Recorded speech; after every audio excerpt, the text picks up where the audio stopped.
ଛାତି ନେବାକୁ ଦେଇଛି ଆଉ ତୁ କହୁଛୁ ମୁଁ ତୋ ପାଇଁ ଶତ୍ରୁ ହେଇଗଲି। ଏବଂ ଏମିତି କହନିଲୋ ଏ ପୃଥିବୀର ଆୟୁଷ କମିଯିବ। ହଉ ମୁଁ ପୁଲିସ ଅଫିସର ହେଇଗଲି ନା ତେଣୁ ତମେ ହିଂସା କରୁଛ। ତମେ ରହିବ ଦେହରେ ଖାକି ପୋଷାକ ଦେଖିଲେ ମୋ ଛାତିଟା କୁଣ୍ଡ ମୋଟ ହେଇଯାଏ। ଆଉ ତୁ ଅଫିସ ଯିବା ବାଟକୁ ମୁଁ ଚାହିଁ ବସିଥାଏ।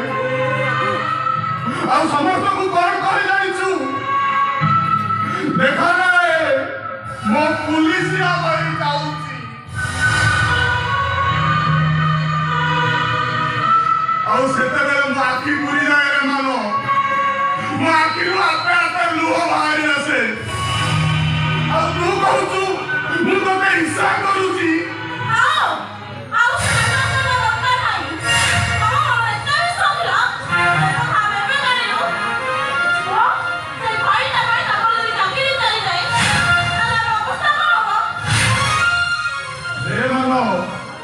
ସେ ଭାଇ ପାଇଁ ଯଦି ତୋ ଚାକିରି ଚାଲିଯିବ ତାହେଲେ ତୁ ମୋତେ ଆରେଷ୍ଟ କର। ତୁ ଆରେଷ୍ଟ ନ କଲେ ତୋ ଚାକିରି ଚାଲିଯିବ। ଆଉ କେତେ ଆଶା ସ୍ୱପ୍ନ ନେଇ ଆସିଥିବା ନୂଆ ବୋଉଟା ତା ସ୍ୱପ୍ନରେ ରହିଯିବ ରେ। ଆଉ ଆମ ବୋଉ ଖାଇବାକୁ ନ ପାଇ ଭୋକ ଉପାସରେ ଦିନ କାଟିବ। ମୁଁ ସବୁ ସହିପାରିବିନି। ଭାଇର ଅର୍ଥ କଣ ଜାଣିଛୁ? ମାନେ ଭାଇ ଭାତ ଖୁଆଏ। ଈଶ୍ୱରଙ୍କ ପରି ସବୁ ଇଚ୍ଛା ପୂରଣ କରେ। ଆଇନ ପାଖରେ ବାପା ଭାଇ କୌଣସି କେହି କାହାରି ସ୍ଥାନ ନାହିଁ। ତୁ ତ କର୍ତ୍ତବ୍ୟ କର।